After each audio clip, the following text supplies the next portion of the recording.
Welcome to the IISS this afternoon. My name is Rahul Roy-Chaudhury. I'm the Senior Fellow for South Asia and the head of the South Asia program at the Institute. In just over a month, India's Prime Minister Narendra Modi will be visiting Israel, marking the first Indian Prime Ministerial visit to Israel. This takes place on the 25th anniversary of the establishment of bilateral diplomatic relations. In preparations for this visit, the first Indian presidential visit to Israel took place in October 2015, followed by the second Israeli presidential visit to India in November 2016, alongside the recent visit of the Palestinian president to India earlier this month. The first Israeli prime ministerial visit to India had taken place in September 2003, when the BJP government was earlier in power in Delhi. Largely in view of India's relations with the Arab and Muslim worlds, as well as the sensitivities of the large Muslim minority community in the country, Indo-Israeli relations have largely been shrouded in secrecy. Yet Israel today is one of India's highly valued top strategic partners and the third largest source of arms and high technology equipment. Israel has also emerged as a key player in India's economic development priorities. Prime Minister Modi's visit to Israel will therefore largely serve to normalize this important bilateral relationship. But what more can we expect from the visit? Will it be largely symbolic or substantive by strengthening bilateral strategic cooperation? And what would be the implications for India's policy towards the wider Middle East? Will India now adopt positions that are at variance with its traditional policy towards the Palestine issue? What will be the impact on India's relations with Saudi Arabia, Iran, and the GCC? Can this visit serve India to build India's relations with the Trump administration in the US? To respond to these and related issues, I am delighted to introduce Professor P R Kumaraswamy, who will be speaking on India-Israel strategic cooperation and future prospects. Professor Kumaraswamy is the Professor of Middle Eastern Studies at the prestigious Jawaharlal Nehru University in Delhi. He is the author of India's Israel Policy, published 7 years ago, and the author of a forthcoming book called Squaring the Circle, Mahatma Gandhi and the Jewish National Home. In 2010, Professor Kumaraswamy set up the Middle East Institute in New Delhi, the first of its kind in India, and serves as its honorary director. More important, Professor Kumaraswamy is India's top expert on Israel. Professor Kumaraswamy. Thank you. You'd like to... Thank you, Dr. Rahul Roy-Chaudhury. He has said everything except one minor information. I was his good, we go back 20 years. He's a good friend of mine. So that's the most important thing why I'm here. What I intend to do is I'll give a brief sketch of the India-Israel relations. Then I'll take you to the next stage and try to answer some of the questions the chair had posed. If you look at India's policy, I would trace it to about the 100 years time from the 1920s. During the Khilafah struggle, India identified with the Arabs of Palestine, not with the Jewish national home. We can go into the reasons. So from 1920s till 1992, what I would call India adopted a policy of zero-sum game. That is, if you wanted to support the Palestinian case, you should have nothing to do with Israel. Even a minimal diplomatic relations was seen as an anti-Palestinian effort. So that's why, in spite of the belated recognition in 1950, India never had relations with Israel for almost 40 years after recognition. From 92, when the international situation changed because of the end of the Cold War, India normalized relations. But if you look at in the 1990s, the policy was what I would call parallel track. That is, India thought it could have a normal relations with Israel as well as the Palestinians without adopting the erstwhile zero-sum game approach. That was more or less maintained in the 1990s.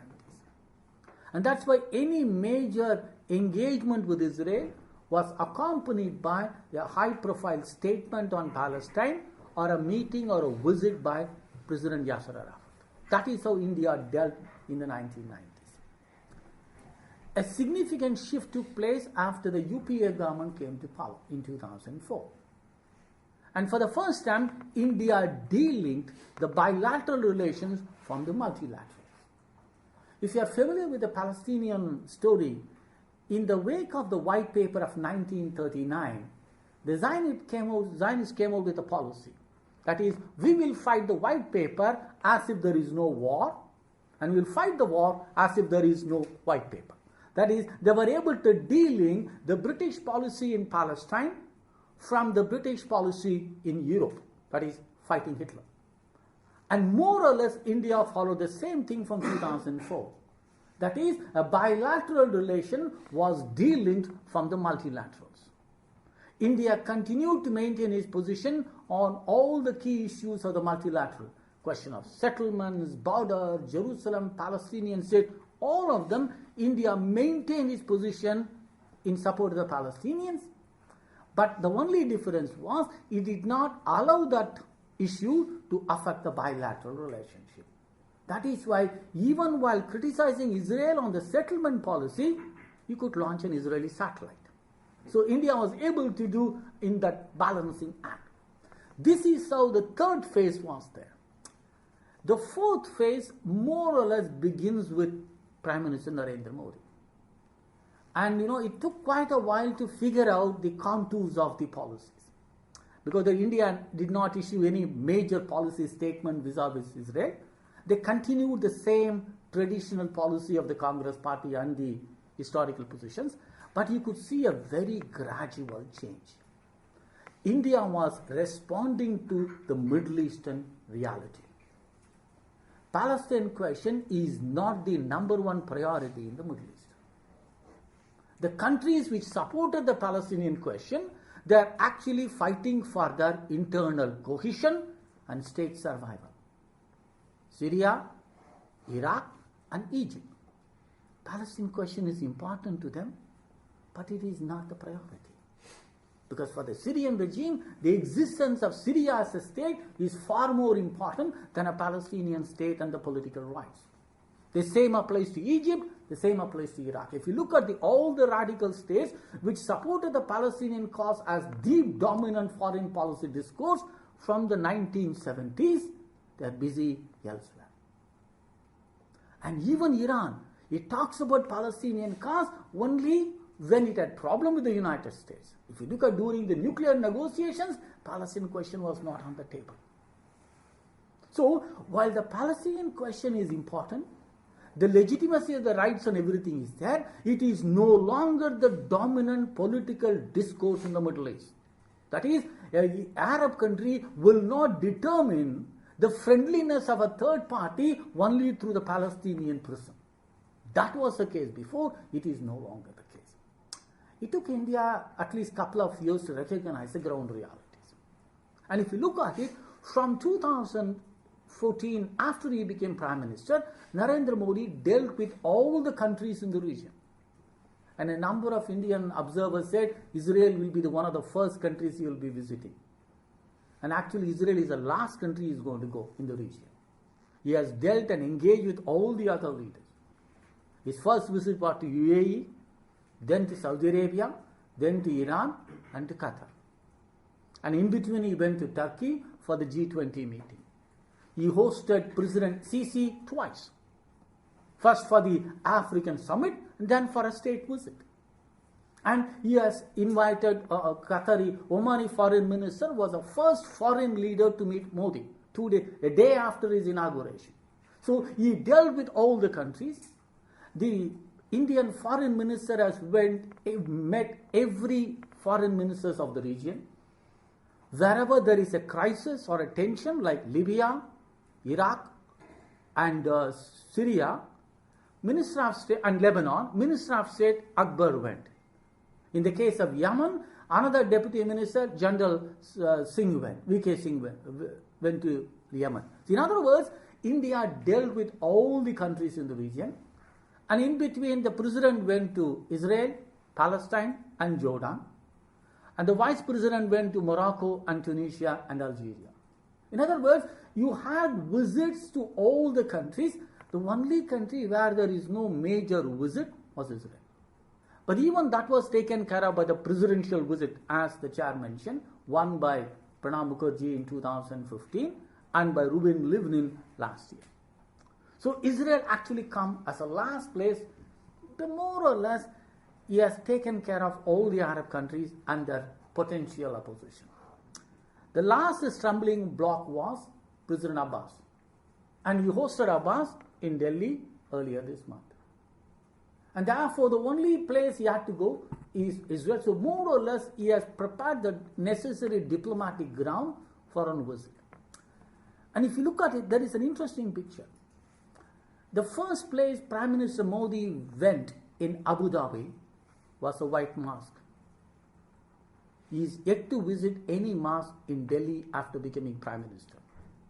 In India, going to a mosque, he cannot do that because of domestic agenda. When he goes abroad, he is the most secular person you can actually imagine. He went to mosque in all the Central Asian countries. So going to a mosque, he says, I'm going there as an Indian. When it comes to India, I am doing it as a leader of the BJP. So therefore, you can see the dichotomy in Prime Minister's position in the domestic arena and the external arena. And he is there, he is the main architect and the proponent of Indian foreign policy and Indian interests. And what do I visualize? The greater Indian engagement doesn't mean India is going to play a role in Middle East peace process. It's not going to happen. That's the last thing India should be doing it, because whoever played a role actually got burnt up. No American president has ever got re-elected because he was successful in the Middle East peace process. If the US cannot do anything in the last 50 years, don't even try it. So people are making very nice diplomatic talks. It's okay, you listen to them. It's more or like a ego massage. It's fine, take it, but not more than that. I don't think India is in a position, in a capacity, or even a desire to play a role. If they want to talk to each other, okay, we'll provide, like Clinton did in White House. If you remember, what did he do for the Oslo process? He put the table. The deal was done in somewhere else. So if they want to do it, India probably can do it. Beyond that, there is no, I don't visualize for India. The second thing is there is going to be an enormous defense cooperation between India and Israel. If you look at it, India is emerged as the number one market for the Israeli military exports because of a variety of reasons. China is problematic because of the US. A lot of countries in Latin America is becoming changing. So therefore, Israeli options are very limited. India is emerging as a great market. And for India, Israel is emerging as a major supplier. But there are certain inbuilt difficulties. Israel does not export platforms. I think that is where much of the defense deals are concentrated. That is where the real money is there. So therefore, Israel's ability to become the number one arms exporter to India will not happen. It's simply impossible. It doesn't have the wherewithal. And Israel will have to compete with other countries, France, Russia, South Africa, Sweden, in cases even Brazil, and above all United States, in trying to sell weapons to India. And we know that Israel and US has a lot of interest and engagement, so Israel's ability to export weapons to India or any country depends upon some sort of an understanding with the US. Either US provides technology or funds certain projects, or it has a much larger leverage. So therefore, Israel will not be able to export anything to India without the American concurrence. And if you remember, in 2003, our National Security Advisor, Brijesh Mishra, talked about India, Israel, and the United States, stating that is, we are friendly to both of them. People talked about a triangular alliance. I don't think it was an alliance. It is basically an insurance policy. By keeping US informed, India wants to avoid the same problem China faced when dealing with Israel. By keeping US informed, okay, you are on board, I'm telling everything, therefore don't create problems. I think that is what the triangular relationship is about, not an alliance. Because US is more interested in supplying weapons to India, even willing to make weapons in India, and therefore Israel's ability is rather limited, mostly add-on or what you can call force multiplier. Beyond that, Israel has certain operational limitations in terms of that. But India can help in terms of space. Israel is advanced, but in space technology, India is much advanced. So therefore, India can contribute. It's not going to be a one-way traffic relationship when it comes to military. What is likely to happen in the years to come is probably a greater accommodation in terms of producing Israeli weapons in India. Will it be like a Russian model of, only assembling it, or we are going to go one more than assembling, actually manufacturing? That depends upon the kind of political relationship that you are going to visualize between these two countries. I will also visualize, if the relations are stable, we can look at the possibility of R&D together. Joint research and development, that could be an area both countries could explore. Because India has a market, Israel has a technology, so you can have a greater synergy between the two, depending upon the political equations. Because military technology always involves a sensitivity of third-party illegal transfers. That's going to be a major problem. Before you go to other issues, a prime minister visiting a country is not a small affair, at least not after Modi became prime minister. If you look at it, he's been extremely selective in the countries he wants to go and in which order. And he normally goes with a shopping list. And a prime minister to go to Israel for the first time is actually extremely risky, because no Indian prime minister has ever visited Israel, and this is going to be the first visit. There is a considerable domestic opposition in India to kind of relationship which we are having. It's not that everybody is on board. There is a sizable ideological and political differences within the country. And the indications are Prime Minister will go to Israel without the usual balancing act, which means he will go to Israel without a trip to Ramallah. That's what the indications are. If you look at it, after 92, all the major Indian political visits to Israel also meant a symbolic visit to Ramallah. It looks like that Prime Minister is not going to do that this time, as of now. There is going to be a clear dealing between the two. And the indications are the political gains of a visit to Ramallah is negligible. You are not going to get any political mileage in the Middle East, saying that, okay, I'm pro-Palestinian, therefore more countries will be friendly towards India. That's not going to happen. The second thing is his agenda is largely economic development, in which case Palestinians are not in a position to do directly or indirectly. You can't say, okay, be nice to me, I'll put in a word with King Salman. I don't think they have a leverage. Once upon a time they could have done that. Under Arafat they could have done it at least. But today that's not the case, because India is dealing with all of them on its own, so we don't need a Palestinian factor to promote relations with any of these countries. We don't need that. So therefore, and the domestic agenda, people will be very happy for 24 hours. Yes, Modi went to Ramallah, therefore he's consistently signaled Nehruvian policy and he's validated the historical right position India has taken. It will be only for 24 hours. Everybody will go back to anti-Modi the next day. So therefore, domestically or externally, the political gains of a visit to Ramallah is nothing. It's actually a liability. By not going to Ramallah, he could actually increase his stakes in Israel. The only thing I'm still waiting is what will be shopping list in Israel. I don't think military sales or arms deals, that's not going to be the real attraction. Even a cooperation in agriculture is very good, but that's not going to be. The real interesting thing I'm looking at is technology transfer. No one transfers technology. You know that in India, the Brahminical logic was, denial of knowledge. Why do you think it's a oral tradition? Because oral tradition means only my son will get it. You will not, a third person. So that is why they never wrote anything for the wider audience. So therefore, no one transfers technology. So you have two options, steal it or buy it. Stealing is a nice option, but it's a short-term option. You cannot actually build anything by stealing. You can't do that. You can probably get one particular case, as a nuclear or something. You can do a development one, you can't go beyond that.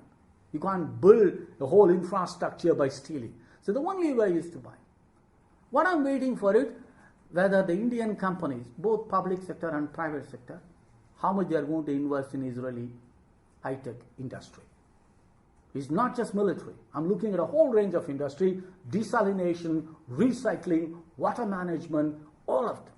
We need these technologies, and I don't think, we don't have the time or a space to wait for them to say, okay, India is a nice country, we'll transfer it. I don't think so. So whether Modi is going to put, I'm going to buy technology, which is critical for me. That's going to be the real issue. Before we wind up, there is one interesting thing which is happening. Israel has capitalized the Indian federal structure. If you look at it, a large number of Israeli dealings with India are not with New Delhi, with the state governments. And there is an interesting pattern. In New Delhi, the agenda is peace process, Middle East, balancing with the other countries, high political issues. But if you look at the state government, the priorities are different. They are talking about economic development, not about the peace process, bringing more food on the table. So therefore, if you look at it, the state governments are more interested in collaborating with Israel on issues like agriculture, horticulture, water management, all those issues which are non-political, which are professional, and therefore they are least controversial. With the result, no matter what you say in Delhi, all the political parties and their governments in the state are collaborating with Israel. Congress, BJP, left, everybody. Even left parties wanted investment from Israel when Jyoti Basu was the chief minister. The last country Jyoti Basu visited as chief minister was Israel. So therefore, if you look at it, when it comes to state government, the priorities are different. Even though a number of Western countries are also doing this, they are not able to make the inroad like the Israelis have done. So you have the federal structure is extremely helpful to Israel, which can be replicated in other places. That's number one. The number two is, the federal structure also has an interesting dilemma. If you talk in terms of peace process and everything, people can talk about boycotting Israel, Israeli scholars and other things. You can talk about political issues linking up to the peace process. But when you're talking about water management, you cannot simply say boycott Israeli technology. It's not an option. Because by boycotting Israeli technology, you're actually harming the Indian farmer. So what the Israelis have done it, you've actually moved the foreign policy from the urban elite to the rural masses. And I think that is where the real change is taking place.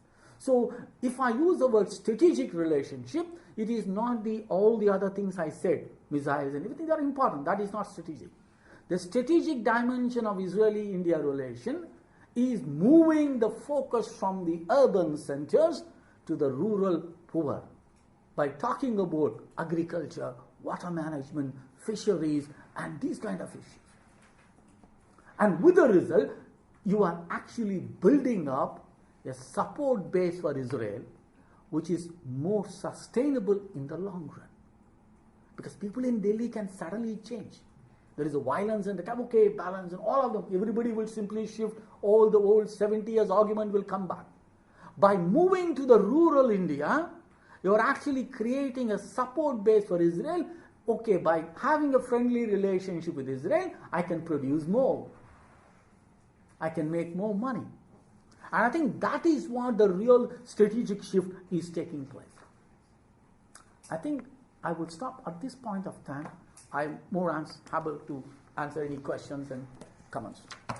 Thank you very much, Professor Kumaraswamy. It's been a fascinating introduction that you provided, and along with deep analytical thought and perspectives. Let me begin the session by asking you specifically on the Prime Minister's visit to Israel. There seems to be clearly a sort of ideological familiarity and an ideological basis to this relationship. You've talked about the Prime Minister preparing the ground possibly for this visit by engaging with the UAE, Saudi Arabia and other GCC states and other Middle Eastern states. But perhaps it's not as sort of thought out and strategic as all that, but it may well be that there is a strong ideological basis to this relationship. We had the first a visit of an Israeli Prime Minister to India at the time when the BJP was last in government in the early 2000s, and we have this visit taking place. So I wanted to just draw out from you what you think would be the ideological nature of this relationship with this government, as opposed to a more sort of strategic perspective that you've outlined in terms of dealing with Israel in relation to the other countries. Okay, the general the criticism against India is, it's a post facto rationalization. You should try to look for everything. Okay, this is why we did. That's a normal criticism. But I think there is an interesting thing. The pattern was not an aberration. It's not just he went to one country and then shifted around. If you look at all the 4 countries, there is a very distinct pattern. And if you read the joint statements issued at the end of the visit, there is a substantial focus on security issues, which was never there in India before. Security issues are normally referred to 1 or 2. If you look at the UAE as a template, 17 out of 31 items with both the leaders agreed pertain to security. That's number 1. And previously, when you talk about security, we only talked about collaboration with Israel. Now, because of ISIS and other issues, all India's relations with the entire Middle East has a high degree of security component in every joint declaration. They are talking about fighting religious extremism, counter-terrorism, cyber security, money laundering, all these issues, sea lanes of communication, all of them issues. Not only with the 4 countries, even the bilateral exchanges with Bahrain as well as Jordan, they talk about security. So therefore, I see there is a pattern in that. And I think, it's not that, he did one, but, there is a pattern which was, I would say that it's not the traditional South Bloc thinking. It's out of the box, definitely out of the South Bloc. They are the ones who are putting it. If I understand correctly, in most of the cases, the Indian ambassadors are unfamiliar with what will be the final declaration. It was more or less given to them. And if you look at our ambassador in Saudi Arabia, what was he before he came to Riyadh? Police chief in Mumbai, serving IPS officer. So it tells you that, your priorities have changed. Your nomenclature have changed. And the way in which you highlight the Indian interests have changed.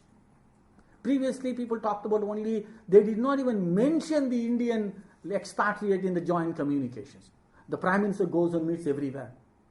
In Saudi Arabia, you couldn't do this, so you went to a factory where only women are employed.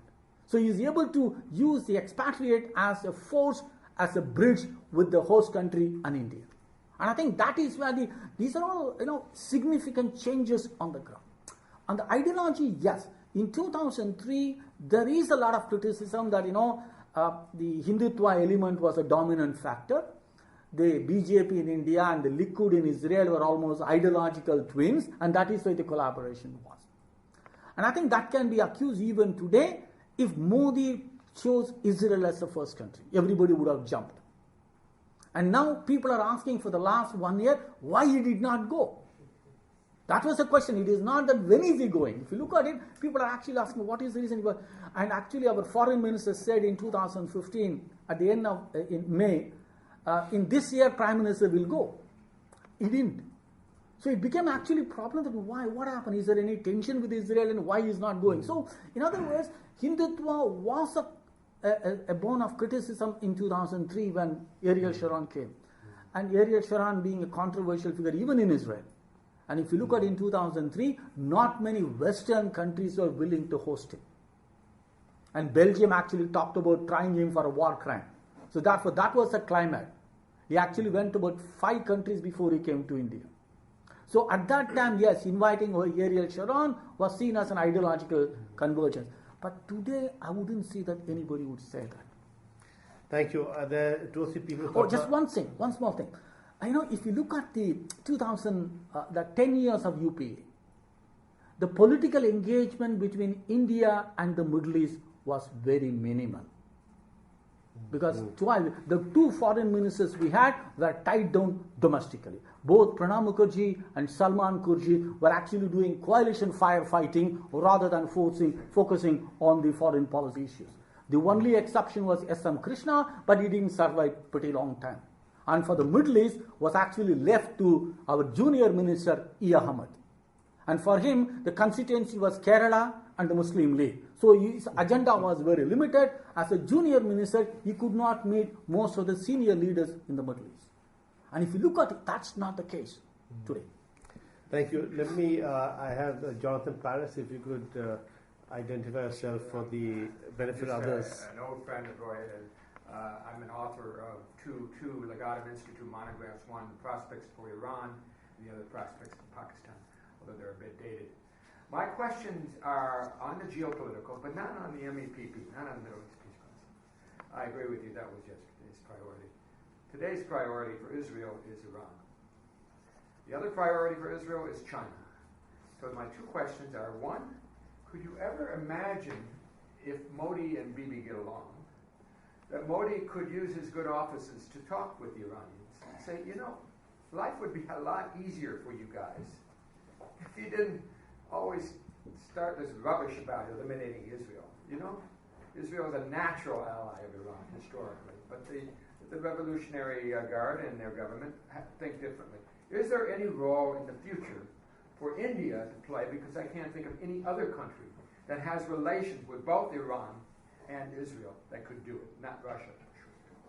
And the second question is China. If you're Israel, you're looking at Asia. They definitely are not beginning a pivot. They're in the middle of their pivot to Asia. But how do you persuade an Israeli to say, well, China offers you many things, but India offers you something more? Thank you. If you respond to that, then it becomes... Okay. Mediation, it's very tempting, honorable. I wouldn't do that. For the simple reason, India is talking to both them, correct? India is not the only country talking to both of them. China is there, Russia is there, quite a few countries probably. I don't think India has a critical influence on both of them. I think that is where the precondition is. I don't think that we have reached that spot. So today I would rather spend my energy in engaging with the region. If you look at the visits and others, we never had a bilateral visits. The last state visit from Iran was Khatami, 2003. From India, Vajpayee. Manmohan Singh went to Iran for a NAM summit, which was converted into a state visit. So the kind of political engagement was very limited.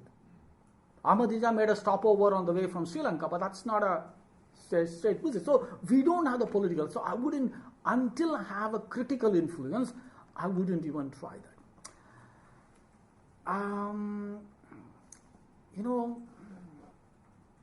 My wife is Chinese national. Okay? So I can say anything against China, but I have to go back, right? So, I'm very down to earth thing. I'm not one of those persons who want to compete with China A to Z. I wouldn't do that. I want to grow myself independent of China. Whether China does, China doesn't, I would do it. The only problem for Israel is, while Israel can deal with India on every issue under the sun, which is not possible with China, largely because of the United States. Nothing to do with me. US is not very happy Israel is doing a lot of things with China. So therefore, I wouldn't even compete and complicate relationship. I wouldn't do that. I'm sorry, in both the cases I had to disappoint, but I wouldn't. James. James Chirinkan at the Institute of Commonwealth Studies. At the outset, thank you for this very comprehensive review. There was something that you touched upon at the beginning of your talk, which was, or Rahul rather referred to perhaps, about India and Israel and the United States. That kind of sort of triangular relationship that developed. And I just wanted to say that if you recall that 5 years before the recognition in 1992, when Rajiv Gandhi visited New York and Washington in 1987, that was the point at which he made the first really significant contacts with the Friends of Israel on Capitol Hill.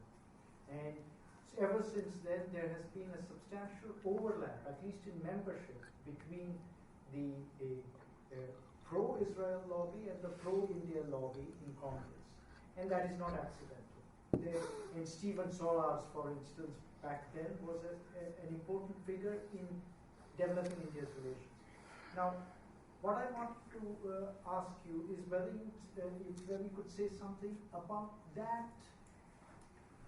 Where what is that triangular relationship today, especially given the very unusual nature of the Trump administration and the very unusual role taken by his son-in-law Jared Kushner, whose father has been a leading Zionist. So, could you say something about before relations were established, there is a popular expression in Israel. Road to Washington passes through Jerusalem. And they actually used it to the best of their ability to negotiate. And it's true that, the kind of supports India receives in the United States and Israel receives almost from the identical group. It's no accident. And that was also visible partly during the nuclear deal and everything. It's very clear it's not that. There is a convergence of interest, you say that's right. But what I would say that, India's proximity with the United States is independent of Israel. After the end of the Cold War, after the disappearance of the Soviet Union, Indian leaders made a strategic decision, okay, there is going to be a different world order, and we need to cooperate and get closer to the United States. And that was a strategic decision. While, I would argue that even without an Israel, India could have done that.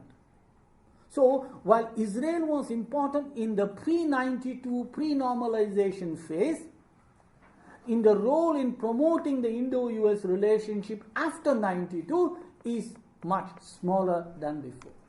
We can go back to Emanuel Seller in 1950, recognition, everything. Yes, US always had a role pushing India for normalization. But these were before 92. But after 92, India made a strategic choice. Okay, it is still not popular with all the parliamentarians in India. Fine. Yes, a large section still oppose the proximity. That's a different story. But I would say that while India benefits from the Israeli supporters in the United States, it's no longer the basis for the Indo-Israel relationship, Indo-US relationship. Actually, Indo-US relationship is actually contributing to Indo-Israeli relationship, not the other way around. US is playing a greater role in facilitating. Israel is no longer in a position to do that as it was the case. And the second thing is, if you look at the Israel's influence in Washington, is not what it was before 92. We can pick up any number of examples. Israel is not able to achieve quite a lot of things. Trump, I don't know what will happen by the time I take the flight tomorrow evening. Okay, so we are talking almost on a hourly running commentary time. It's more exciting than the 2020 matches. So therefore, I wouldn't make anything on the basis of that. I would keep my fingers crossed. But I would engage with him because he's the only address available in Washington. But I would be a little careful. Because, there is always the day after. So therefore, I wouldn't burn myself over whatever things come up. So I would be engaging the due, courteous, polite, normal, diplomatic engagement. But I wouldn't put my hopes. The gentleman there, if you could identify yourself, please. Yes. Thank you for your wonderful presentation. A quick comment and a question. The first comment is just a detail to add on to your point with respect to Modi visiting the UAE. I think there was somewhat of an uneven quid pro quo vis-a-vis the land grant that was given by the Sheikh for the first Hindu temple. So I think there was a bit more to it. That's the comment. The question is, it'll be interesting to learn a bit more about the soft power relations between India and Israel. What are Israel doing on the ground vis-a-vis academic collaboration, endowing chairs as they've been doing up and down China, and also anything to say on tourism, direct flights, and beyond Goa? Thank you. Yeah, temple, yes. That's a quick query, yes. Actually, in the sense, this is how you work. You show your courtesy to respecting others, and others try to respect. That's why the diplomatic engagement works. That's your right. Immediately after the Sheikh announced the thing. On the soft power, establishing academic chair is not easy in India as in the West. It's not just a question of money. You have all the UGC regulations and others. And there is the chairs are normally established by the government, not even by the private individuals in India. With the great difficulties, you could actually do that. So in the Israeli case, establishing an Indian chair in a state-funded university is not going to be easy. Or scholarships, or just Scholarship is there. They give about 5 scholarships a year, which is not a major number in that sense. But it's going to take a much lot of time, and probably they could make headway in the private universities.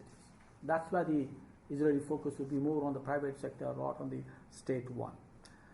And tourism, it's normally people flag this. There is a large Israeli backpackers going to India and everything.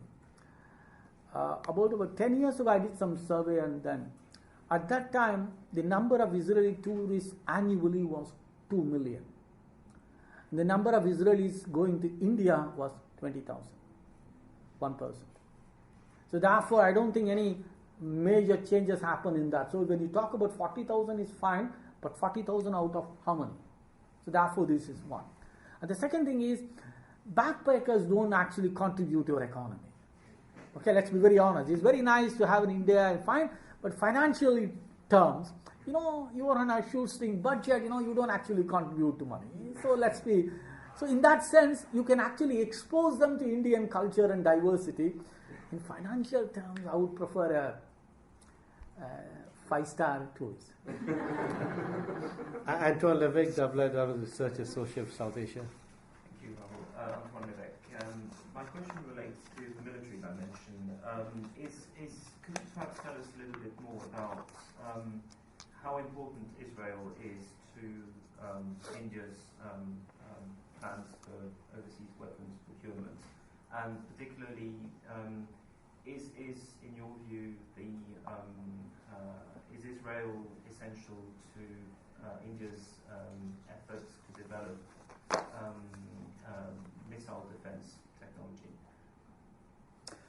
Yes, missile defense are going to be the major areas of cooperation. If you look at the kind of deals which are signed recently, either they are in terms of missiles to surface-to-air missiles or missile defense. These are the major key areas. The other areas I would say is small arms and ammunition, and then the radar ones. These are the major areas of cooperation. And I don't see in all the avionics and force multiplier added to that. But even if you look at the Falcon, it is basically IL-76 Russian model with an Israeli technology. So this is how it's going to be. But the platform is going to be the real issue. Platform is going to be the major issue. What does that mean, not having a platform? Aircrafts, tanks, ships. That's the largest ones. Israel doesn't export. You can say Merkava tanks.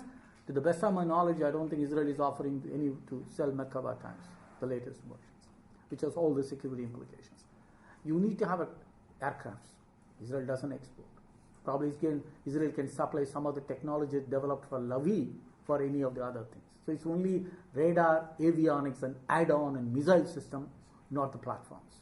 I think that's where it's going to be. And if we have to go to the next stage of R&D, I think that is where you need a political understanding. I think that is probably what one can expect from Modi. Okay, this is the kind of agreements and understanding and guarantees India will provide. And I think that is where probably you can say, okay, we are going to develop the next generation of weapons jointly, either in India or in Israel. Because Israeli leaders have been making statements that we will be part of the Make in India campaign. That is why they were thinking.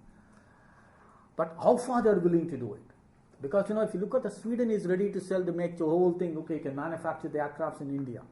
But whether Israel can go that far, given the security impediments and all the advance, because it needs a technology age over the Arabs. So therefore, given that, how far Israel is willing to walk the talk, I think that's going to be a key issue. Sudhar and Nataraja, yes. Sudhar Nataraja from CWAS. you say something about where foreign policy on Israel would be made? So there's a coherent picture of a long-term, slow-burning strategy to engage the Middle East. But also there's no ideological component from the BJP. And you also said that state governments have increased inflation. So where is Indian foreign policy on Israel made at different levels? Okay, it's I would still it's a tentative reading. For about from 48, you thought Israel was a liability in dealing with the wider Middle East. By talking to Israel, others will not talk to you, therefore you will keep away from them. But what is happening is you are integrating Israel into your Middle East policy. Because you are recognizing a number of countries do not have an existential problem with Israel. It's like I have a problem with my brother. So similarly, Israel has a problem with other countries. So the level of hostility has come down. And if you look at countries like Saudi Arabia, they have a tactical understanding with Israel on certain issues. And I was able to travel in the last 4 years. My passport is full of Israeli visas. So I made it a point that if I'm going to a country on the visa, not in clandestine way. I was able to go to Morocco, Manama, Abu Dhabi with a passport with the Israeli thing. So I could see that there is a change happening on the ground. About 5 years ago, I don't think it was possible. They would have simply, no, Israeli passport, either you get a new passport or you can't. So there is a change in the thing. And with the result, India is able to say, okay, Israel is part of the Middle East. Previously, you need to segregate the two, either Israel or the Arab countries. Today, you no longer have to make the distinction, number one. Number two, if you look at the last 20 years, India's relations with the Middle East politically improved after normalization than before. If you look at all the 4 heads of states who came to the Republic Day parade, they came after 92. Algeria, Saudi Arabia, Iran and UAE. It never happened before.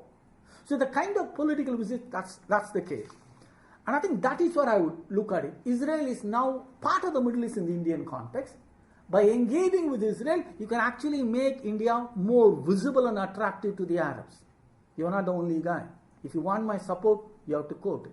You have to negotiate it. You have to actually trade off, which was not the case. If you look at the classical importance of the Abbas visit was, until that day, India said we support a sovereign, democratic, independent, united, viable Palestinian state with East Jerusalem as a capital. And if you look at Abbas, East Jerusalem is not there. He simply said, independent, sovereign, viable Palestinian state. No reference, democratic is your choice. How democratic I am. So there is no longer a reference to Jerusalem. Yes, sir. So you want to follow up? Yeah, I was actually thinking about where It's made, where foreign policy in Israel is made. Is that the question? It is not BJP headquarters, it's not South Block, it's not in the state's capital. So it's in that sense. If you want Okay. It's not a question of Israel alone. This is what I was telling my friend. In India, in the last 2 years, on most sensitive, important decisions are taken by one person. He doesn't tell me.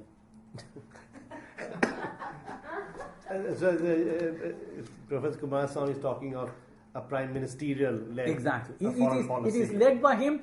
I don't think anybody is privy to that. Most of the decisions are completely taken aback by all the people. They simply, okay, this is the latest news. Okay. Brigadier Ben Barry, IISS Senior Fellow for Land Warfare. Missile defence is an area where Israel has growing capability. For example, its Iron Dome missile and its Arrow missile.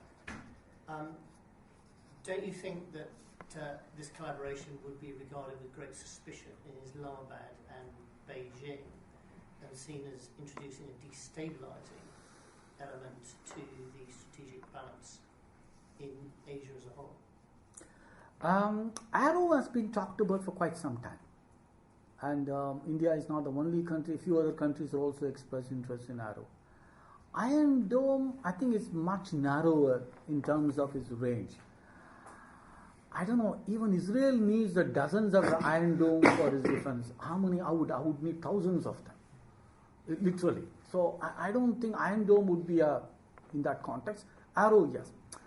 But I think, yes, if there is a collaboration on missile defense, countries will be apprehensive, and which is naturally so. I think that would depend upon where India draws the line at the end of the day. I'm going to, okay, you are very sensitive, okay, I'm going to fold my plans, or okay, this is my red line, you accept, don't accept, that's your problem. I think that's entirely up to India, how India is going to draw the line.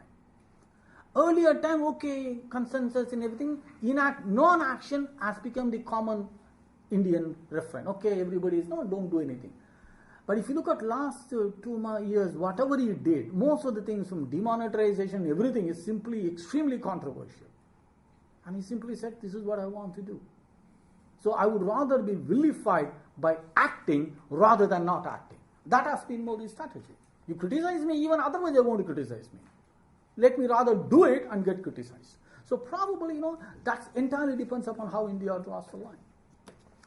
So before we end, okay, let me just take one more question, then I have my last question at the end. Yes, please.